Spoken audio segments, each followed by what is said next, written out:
पटरी पर फोन की टॉर्च लिए चला आ रहा था और अचानक से उसी पटरी पर तेज रफ्तार से ट्रेन आती है और उस आदमी के चिथड़े कर देती है। 15 साल बाद किंजल, समीर, राशि, अखिल उसी सन्नाटे वाले रेलवे स्टेशन बदलापुर पर आते हैं और कहते हैं, अबे ये तो कैसे हॉन्टेड रेलवे स्टेशन पर ले आया है?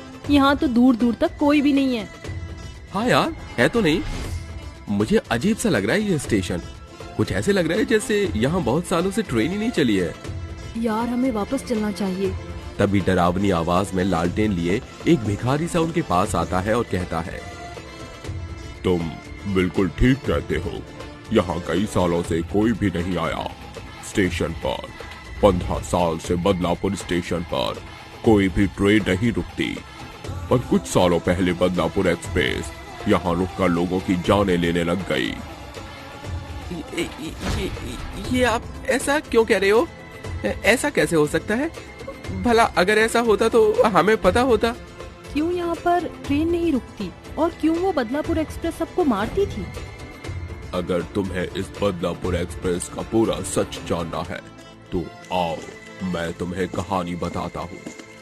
ये लो, चाय पीते पीते सुनो। हाँ, ये आपने सही जुगाड़ किया है। कुछ वर्षों पहले इस बदलापुर एक्सप्रेस पर लोगों की काफी चहल पहल थी। जहाँ खाने पीने के स्टॉल प्लेटफॉर्म पर थे तो कुछ लोग ट्रेन में चढ़कर खाना पीना बेचते थे। चाय ले लो, चाय चाय चाय, गर्मा गर्म चाय, मसाला चाय, मलाई मार के चाय ले लो, चाय। कचौड़ी ले लो, कचौड़ी कचौड़ी, गर्मा गर्म आलू पूरी के साथ कचौड़ी ले लो, कचौड़ी कचौड़ी कचौड़ी। बिरयानी ले लो, biryani, veg biryani, non veg biryani, मटर पुलाव ऑर्डर करो करो, बिरयानी ले लो, बिरयानी। इस तरह से वो खाने पीने वाले दूसरे डिब्बे में जाकर खाना बेचने लगते हैं। उस दिन उस बदलापुर एक्सप्रेस ट्रेन में बहुत ही कम जने थे। ज्यादातर डिब्बे खाली थे। उस पूरे डिब्बे में 2 लड़के और उसी के पास वाली सीट पर शेफाली अपने पति विकास के साथ बैठी हुई थी और वो कहते हैं, अरे विकास जी, वो खाने वाला तो चला गया।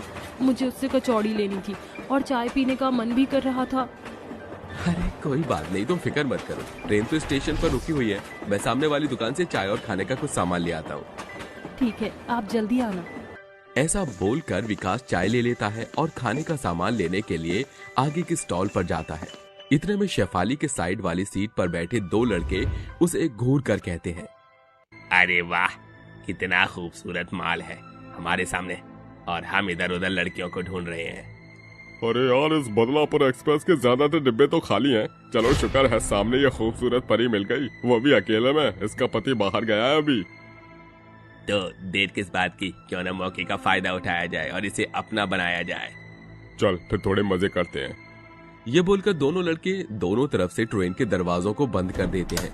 दरवाजा बंद करता हुआ देख विकास देख लेता है और अपने हाथ का सामान छोड़कर जोर जोर से दरवाजा खोलने की कोशिश करता है। अरे ये क्या हुआ? किसने ये दरवाजा बंद किया है? खोलो, अरे खोलो, कोई मेरी पत्नी अंदर है। शेफाली, शेफाली क्या हुआ? तुम ठीक तो हो? तभी वो दोनों लड़के उसके साथ जबरदस्ती करते हैं और खिड़की से ये सब उसका पति देख लेता है और शेफाली रोती है। ये क्या बदतमीजी है? छोड़ो मुझे, मेरे पति बाहर है। खोलो दरवाजा, जाने दो मुझे, छोड़ो मेरा हाथ। ऐसे कैसे जाने दें? बार बार थोड़ी मौका मिलता है। ऐसी खाली ट्रेन और अकेली लड़की है। बिल्कुल, तुझे अपना बनाने की कसम खाई है। मैंने कहा छोड़ो मुझे, छोड़ो, जाने दो। तभी शेफाली अपना हाथ छुड़ाने के लिए उस लड़के के टांगों के बीच में मार देती है, जिससे वो चिल्लाने लगता है और दूसरा लड़का शेफाली के बाल पकड़कर ट्रेन की खिड़की पर मार देता है। ये देखकर विकास कहता है, रुक जाओ, छोड़ दो मेरी बीवी को। ऐसा मत करो उसके साथ, उसने तुम्हारा क्या बिगाड़ा है? छोड़ दो उसे। विकास दरवाजा खोलने की कोशिश करता है। इतने में ट्रेन चलने लगती है। ट्रेन के पीछे पीछे भागकर पटरी पर गिरने से विकास की मौत हो जाती है। अपने पति को मरता देख शेफाली पागल हो जाती है और उन लड़कों से अपने आप को छुड़ाते हुए कहती है, तुमने मुझे मेरे पति को मार डाला, तुम भी इसी एक्सप्रेस ट्रेन से मरोगे। एक दिन ये मेरी बद्दुआ है, तुम्हें छोड़ूंगी नहीं मैं, तुम में से किसी को। अभी तो जा रही हूँ मैं।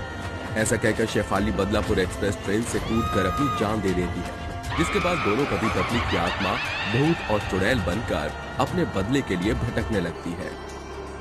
मार डालूंगी, छोड़ूंगी नहीं उन दोनों को। मुझे मेरा बदला चाहिए। जब भी वो बदलापुर स्टेशन पर आएंगे तो छोड़ेंगे नहीं हम उन्हें। तुम चिंता मत करो, तड़पा तड़पा कर उन्हें मारेंगे और बदलापुर स्टेशन पर आने वाले हर लोगों की मौत हो गई। बदला लेंगे, बदला।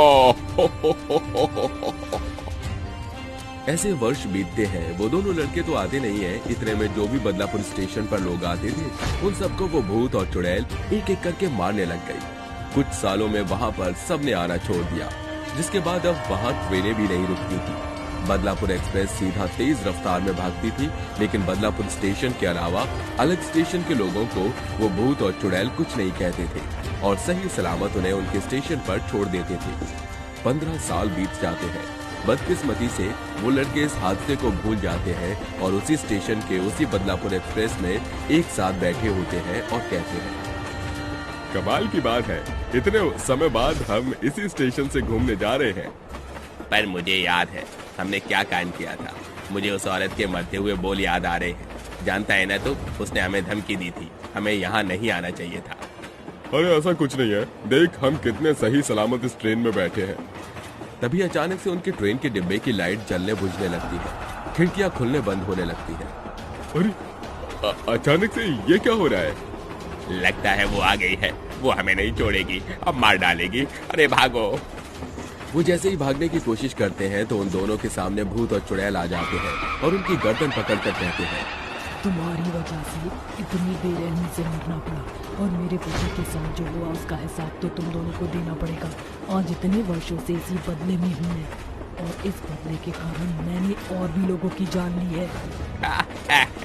छोड़ दो हमें जाने दो। हमने उस दिन तुम दोनों के साथ बहुत गलत किया, पर हमें अपनी गलती का एहसास हो गया है। हमें जाने दो, हमें जाने दो।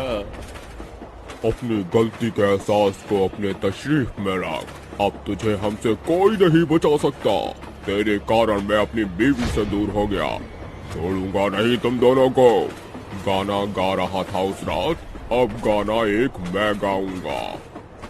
आज न छोड़ूंगा तुझे दम दमादम, दिल में है बदला बहुत सारा दम दमादम। मार डालूंगा तुम दोनों को चटनी बनाकर दम दमादम। बहुत हार्ड जी। सुनिए, हमें इन्हें मार देना चाहिए। थोड़ा गुस्सा शांत कर लो, तड़पाओ इन्हें, फिर एक साथ ट्रेन से फेंक देंगे। ये बोलकर भूत और चुड़ैल उन दोनों को पटक पटक कर मारते हैं, फिर लात घूंसे मारते हैं। उसके बाद उन्हें ट्रेन से नीचे फेंक देते हैं, जिसके बाद वो कट कर मर जाते हैं। उसी के साथ उनका बदला पूरा होता है और उनकी आत्मा को मुक्ति मिल जाती है। उसके बाद से ये जगह पहले जैसी डरावनी नहीं रही। अब यहाँ फिर से ट्रेन चलने लग गई। धीरे धीरे ये जगह पहले जैसी हो जाएगी। ओह, बहुत बुरा हुआ था उनके साथ। अच्छा है उन्होंने उन दोनों लड़कों से बदला ले लिया। हाँ, ये तो है। वो देखो, तुम्हारी बदलापुर एक्सप्रेस ट्रेन आ गई। मुझे तो डर लग रहा है इसमें जाने से। चिंता मत करो, अब ऐसी कोई घटना घटित नहीं होगी। ऐसा कहकर वो चारों उस ट्रेन में बैठ जाते हैं, जिसके बाद वो भिखारी एक भूत बन जाता है और लालटेन लेकर जोर से हंसने लगता है। मौत के मुंह में जाना है तो जाओ, मैं तुम्हें बदलापुर एक्सप्रेस ट्रेन में ले चलता हूँ।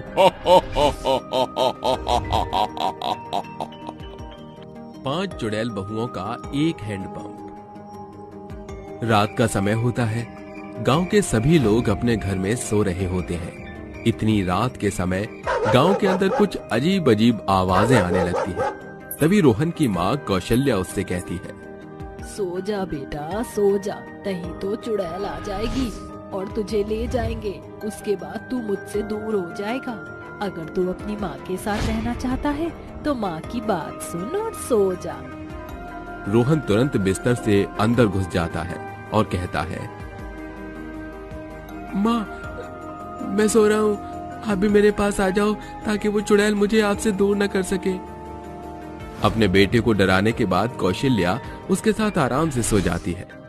वहीं दूसरी तरफ आधी रात के समय गांव के बीचों बीच हैंडपंप के अंदर से एक बहुत ही भयानक चुड़ैल निकलकर बाहर आती है। अरे वाह, लगता है मेरी चारों जेठानी अपने घरों में आराम से सो रही है, लेकिन मुझे तो केवल लवली के पास जाना है। उस लवली की बच्ची ने मुझे पानी भरने से पहले ही मार दिया था, अब मैं उसे किसी भी तरह मार कर ही रहूंगी। चुड़ैल अपनी जेठानी लवली के घर पहुंच जाती है और उसके कमरे में उसे सोता हुआ देखकर कहती है, ओहो, महारानी को देखो तो सही, कितने आराम से सो रही है। अभी इसे बताती हूँ। चुड़ैल अपनी शक्तियों से खूब सारा पानी इकट्ठा करती है और सीधा लवली के ऊपर गिरा देती है, जिसके बाद लवली की नींद खुल जाती है और वो अपने सामने अपनी देवरानी बिजली की चुड़ैल को देखकर हैरान रह जाती है। अरे बिजली, तुम यहाँ क्या कर रही हो? अपनी मौत का बदला लेने आई हूँ तुमसे। तुम्हें क्या लगा हैंडपंप पर पानी भरते समय तुमने मुझे जान से मार दिया और मैं तुमसे अपनी मौत का बदला नहीं लूंगी? अरे बिजली, मुझे माफ कर दे, मैं तेरे आगे हाथ जोड़ती हूँ। पानी भरते भरते जो केवल एक अनहोनी थी वो तेरे साथ हो गई। मैं तेरे आगे हाथ जोड़ती हूँ, मुझे छोड़ दे। अरे ऐसे कैसे छोड़ दूं मैं तुझे? तुझसे तो मैं अपनी मौत का बदला लेकर ही रहूंगी। चुड़ैल बिजली का गला घोंटकर उसे मार देती है, जिसके बाद बिजली भी एक भयानक चुड़ैल बन जाती है। चुड़ैल बनने के बाद दोनों वापस हैंडपंप के अंदर ही समा जाती हैं। अगले दिन जैसे ही सवेरा होता है, गांव वालों को बेचारी लवली की लाश मिलती है, जिसे देखकर सब लोग हैरान रह जाते हैं। अरे ये क्या हो गया मेरी पत्नी को? किसने मारा है? आखिर इसके साथ ऐसा कौन कर सकता है? तभी वहां पर निशा, मोना और डोली खड़ी होकर लवली की लाश को देखकर हैरान हो जाती हैं। उन्हें कुछ समझ नहीं आता, क्योंकि लवली उन तीनों की देवरानी थी। मुझे तो समझ नहीं आता कि आखिर लवली को किसने मारा। लवली ने तो कभी किसी का बुरा भी नहीं किया। कहीं उसने अपनी आत्महत्या तो नहीं कर ली? लवली की मृत्यु का किसी को कुछ समझ नहीं आता। ऐसे ही धीरे धीरे रात हो जाती है और सभी लोग अपने अपने घर में जाकर सो जाते हैं। रात के समय फिर से बिजली और लवली दोनों चुड़ैल बनकर पानी के हैंडपंप से बाहर आती हैं। अरे बिजली, तूने मुझे तो मार दिया, लेकिन अब हमारी तीनों जेठानियां जिंदा हैं और अब उनके बिना तो हमारा गुजारा ही नहीं। चल अब हम दोनों मिलकर उन तीनों को भी मार देते हैं। आइडिया बुरा नहीं है वैसे। इस हैंडपंप पर हम दोनों बोर हो रहे हैं, हमारा टाइम पास करने के लिए हमारी जेठानियां भी तो होनी चाहिए। बिजली और लवली एक एक करके मोना, डोली और निशा के घर पहुंच जाती हैं और उन तीनों को भी जान से मार देती हैं, जिसके बाद वो तीनों भी चुड़ैल बन जाती हैं। अरे तुम दोनों ने हमारे साथ ऐसा क्यों किया? हमने तुम्हारा क्या बिगाड़ा था? अरे दीदी, आपकी क्या ही गलती होगी। दरअसल बात यह है कि रोज रोज हैंडपंप पर आने के बाद हम एक दूसरे से लड़ाई किया करते थे, जिसके चलते उस दिन मेरी मृत्यु हो गई। तब से ही मैं इस हैंडपंप में समा गई और मैं बहुत ज्यादा बोर होने लगी, जिसके बाद मैंने तुम सभी को भी मार दिया। ये तूने अच्छा नहीं किया, तूने हमें बेवजह ही मार दिया। हम इसका बदला तुमसे जरूर लेंगे। अरे ये सब तो छोड़ो, अब हम पांचों चुड़ैलें बन गई हैं और मुझे तो बहुत जोरों से भूख लगी है। चलो ना अपने लिए कोई शिकार ढूंढने के लिए चलते हैं, बहुत तो मजा आएगा। वो पांचों चुड़ैलें गांव में अपने शिकार ढूंढने लगती हैं, लेकिन उन्हें यहाँ वहाँ कोई भी दिखाई नहीं देता। तभी उन्हें एक गाय दिखाई देती है। अरे वाह, देखो जरा कितनी बड़ी गाय है, चलो इसी को मार कर खा जाते हैं। पांचों चुड़ैल बेचारी गाय को खा जाती हैं, जिसके बाद वो पांचों वापस से हैंडपंप में समा जाती हैं।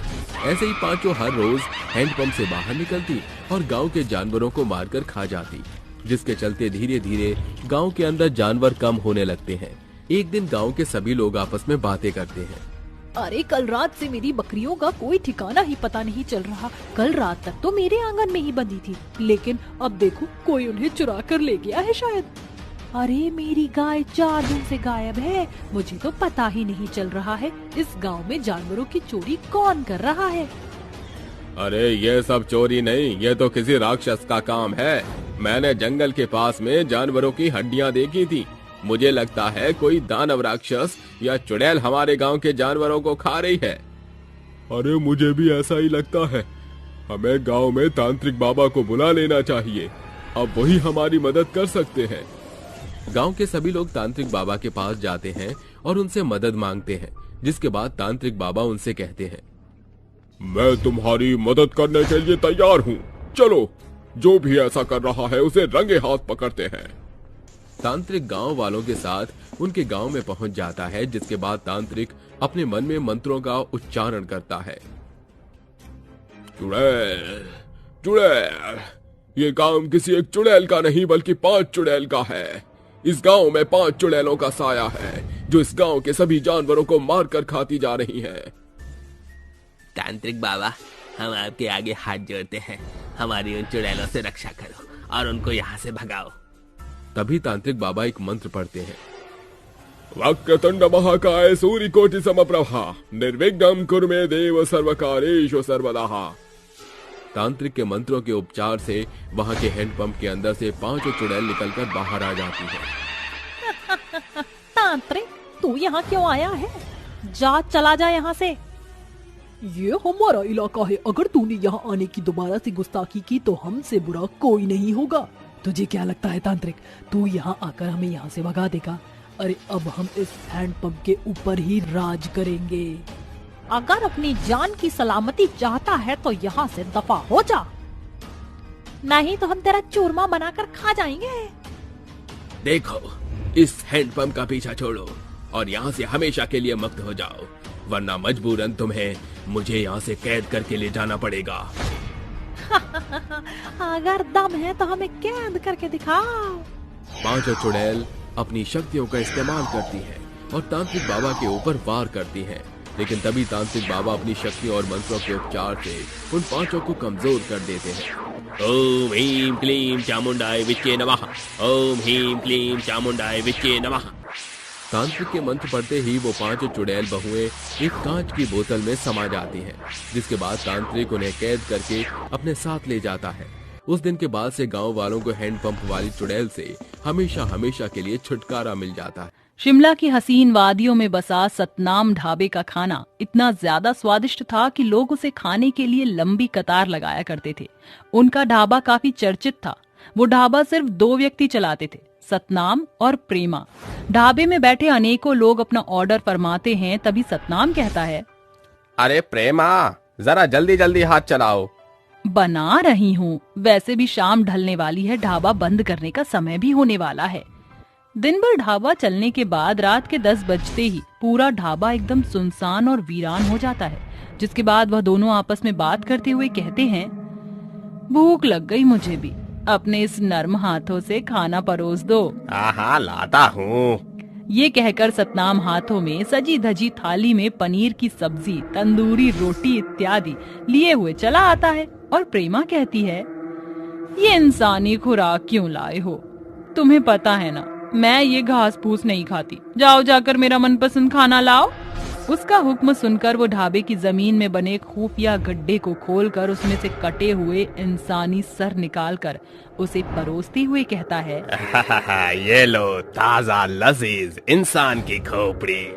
ढाबे के चारों ओर चुप्पी छा जाती है। तभी दोनों एक दूसरे के चेहरे को निहारते हुए जोर शोर से हैवानी चीखें निकालते हुए हंसने लगते हैं और देखते ही देखते दोनों खूंखार भूत और चुड़ैल में बदल जाते हैं, जिसके साथ उनका सतनाम ढाबा भी एक खंडहर से पुराने जले हुए भूतिया ढाबे में बदल जाता है और दोनों कहते हैं, किसी को भी कानो कान खबर नहीं होगी कि ये ढाबा कोई साधारण ढाबा नहीं और न ही हम कोई आम इंसान है। हम इंसान नहीं, हैवान हैं, मुर्दे हैं हम। हमारा ये ढाबा कभी बंद नहीं होगा, ये हमेशा चलता रहेगा। हम एक एक को मार कर खा जाएंगे। इस तरह दोनों भूत और चुड़ैल दिन में तो साधारण इंसान बनकर लोगों को ढाबे का इंसानी खाना खिलाते हैं, पर जैसे ही रात होती है वह दोनों अपने असली रूप में आकर आते जाते राहगीरों को अपना शिकार बनाकर इनके मांस से ढाबे का खाना तैयार करते हैं।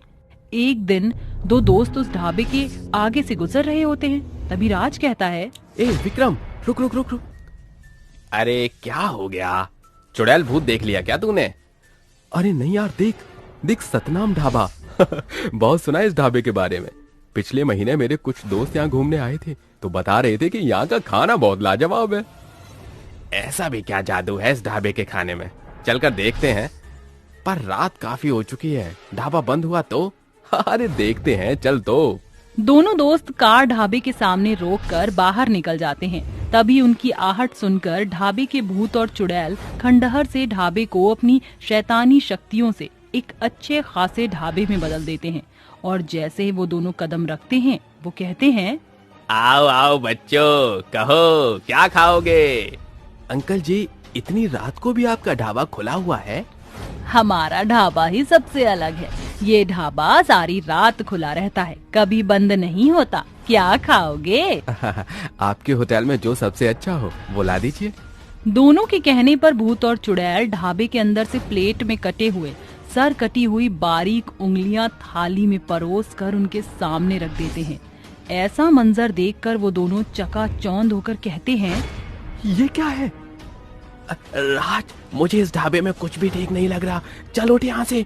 जैसे ही वो दोनों दोस्त भागने के लिए उठ खड़े होते हैं तभी ढाबे के दोनों भूत और चुड़ैल उन दोनों को आगे पीछे से घेर लेते हैं और कहते हैं, कहाँ जा रहे हो तुम दोनों? इस ढाबे का नियम है कि बिना पूरा खाना खाए तुम यहाँ से नहीं उठ सकते।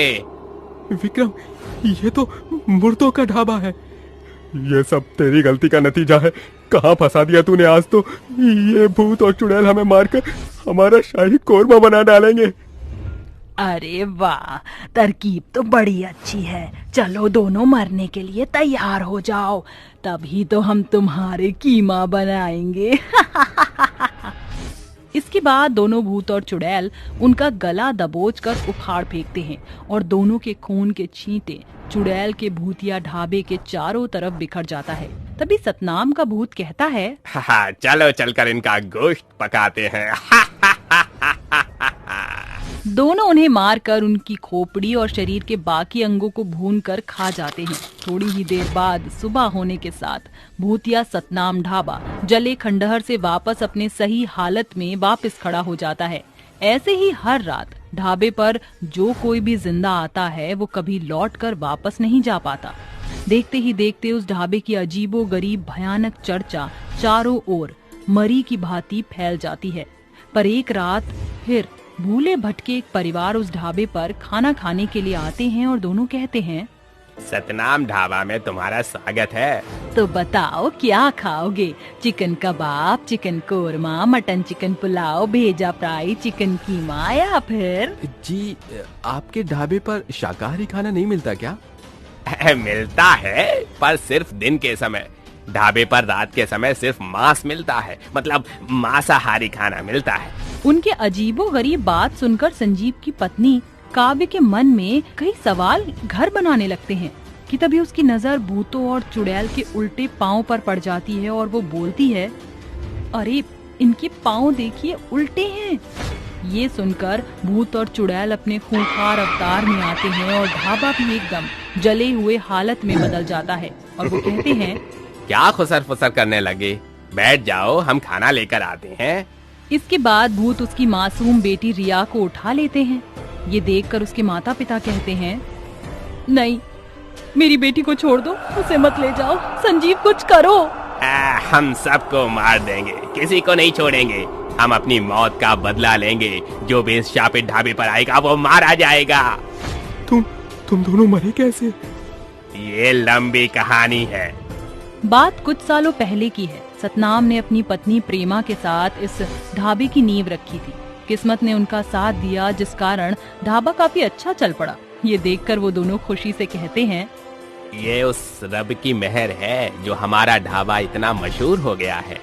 पर जब से हमारा ढाबा अच्छा चलने लगा है, हमारे सामने वाले लक्की के ढाबे पर कोई नहीं आता और इसलिए वो हमसे बेहद उखड़ा हुआ है। बिजनेस में ये सब आम बात है। कोई आगे बढ़ता है तो किसी का काम ठप पड़ता है। उन्हें लगातार तरक्की हासिल करता देखकर लक्की कहता है, बहुत तरक्की कर रहे हैं ये सब इस ढाबे से। मैं इन दोनों को इनके ढाबे समेत जलाकर राख कर दूंगा।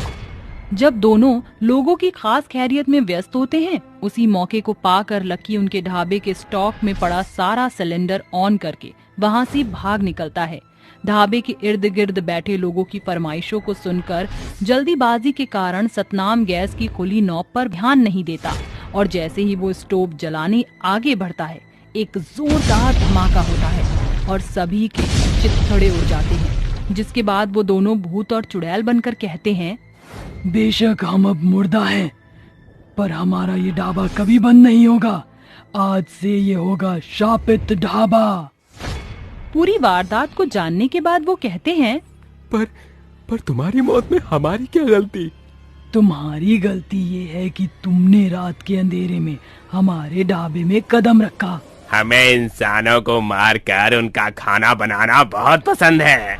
भूतिया ढाबे से बचने के लिए दोनों तरकीब बनाकर कहते हैं, अगर किसी तरह हम इस शापित ढाबे को ही जलाकर राख कर दे तो हम बच सकते हैं। मैं इनको बातों में उलझाता हूँ, तुम जाकर इस ढाबे को जला दो। जी अच्छा। काव्या मौके का फायदा उठाकर केरोसिन तेल छिड़ककर पूरे ढाबे को आग लगा देती है, जिसके बाद वह दोनों भूत और चुड़ैल भी तड़पते हुए एक साथ गायब हो जाते हैं।